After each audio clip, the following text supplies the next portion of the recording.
കണ്ണൂർ മട്ടന്നൂരിൽ റോഡ് മുറിച്ചു കടക്കുന്നതിനിടെ ബസ് ഇടിച്ച് ഒരു യുവതി മരിച്ചു എന്ന ദുഃഖവാർത്ത.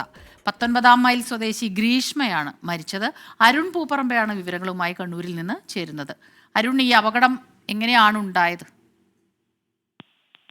സ്മിത, വൈകിട്ട് 4 മണിയോടെയാണ് ഈ അപകടം ഉണ്ടായത്. മട്ടന്നൂർ 19-ാം മൈലിൽ വെച്ചാണ് ഈ അപകടം ഉണ്ടായിട്ടുള്ളത്. തലശ്ശേരി ഇരിട്ടി റൂട്ടിലോടുന്ന ബസ്സാണ് ഈ റോഡ് മുറിച്ചു കടക്കുന്നതിനിടെ ഗ്രീഷ്മയെ ഇടിച്ചത്.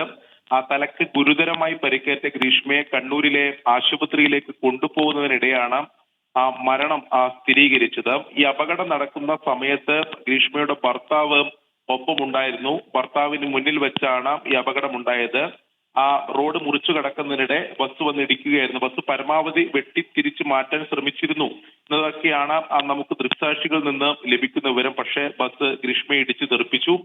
അതിനുശേഷം പിന്നീട് ആശുപത്രിയിലേക്ക് കൊണ്ടുപോകുന്നതിനിടെയാണ് മരണം സംഭവിച്ചത്. എന്തായാലും ഒരു വാഹനാപകടത്തിൽ ഒരു ജീവൻ കൂടി ഇപ്പോൾ പൊലിഞ്ഞിരിക്കുകയാണ്.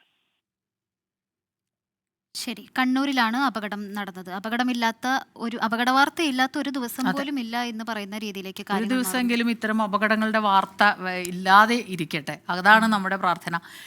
ഇതിൻ്റെ ഒപ്പം ഏറ്റവും പ്രധാനമായി പറയേണ്ടത്, ഇപ്പോൾ ഈ ഒരു അപകടം നമുക്ക് ആരെയും അങ്ങനെ ഒന്നും പറയാൻ പറ്റില്ല. പക്ഷെ നമ്മൾ കുറേയൊക്കെ ശ്രദ്ധിച്ചാൽ, കരുതലോടെ നിയമങ്ങൾ പാലിച്ച്, ട്രാഫിക് നിയമങ്ങൾ പാലിച്ച് യാത്ര ചെയ്താൽ അനവധി അപകടങ്ങൾ കുറയ്ക്കാൻ കഴിയും. കാരണം വാർത്തകൾ ശ്രദ്ധിച്ചാൽ മനസ്സിലാവും, ശ്രദ്ധയില്ലാതെ വണ്ടി ഓടിച്ചിട്ടാണ്.